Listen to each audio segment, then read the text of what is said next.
Hello అండి. నా videos కనుక మీకు నచ్చినట్లయితే please like, share and subscribe to my channel. రండి కథలోకి వెళ్ళిపోదాం. చాలా అద్భుతమైన కథ. ఒకరోజు శ్రీగురుడు ఒక పేద బ్రాహ్మణుని ఇంటికి భిక్షకు వెళ్ళారు. శ్రీగురుడు వాకిట్లో నిలిచి భవతీ భిక్షాందేహి అన్నారు. ఆ ఇల్లాలు నమస్కరించి, స్వామి, యజమాని యాయవారానికై గ్రామంలోకి వెళ్ళారు.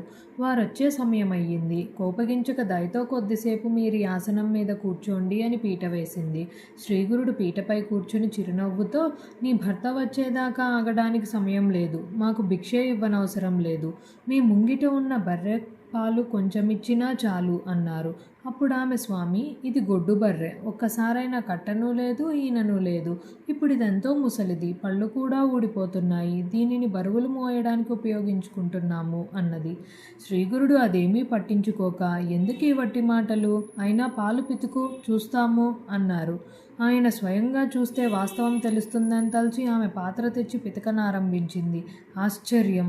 ఆ గొడ్డు బర్రె 2 పాత్రల నిండుగా పాలిచ్చింది. ఆ ఇల్లాలు ఆశ్చర్యపడి ఆ యతీశ్వరుడు సాక్షాత్తు పరమేశ్వరుడేనని తెలుసుకున్నది. వెంటనే ఆమె పాలు కాచి స్వామికి సమర్పించింది. శ్రీగురుడు ఆ పాలు తాగి సంతోషించి, అమ్మ, మీరు అఖండైశ్వర్యంతోనూ పుత్రపౌత్రులతోనూ సుఖించగలరు అని ఆశీర్వదించి సంగమానికి వెళ్ళిపోయారు.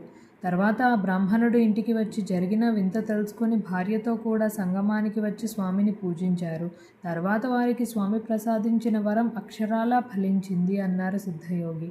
శ్రీదత్తాయ గురవే నమః. శ్రీ శ్రీపాద శ్రీవల్లభాయ నమః. శ్రీ నృసింహ సరస్వత్యై నమః.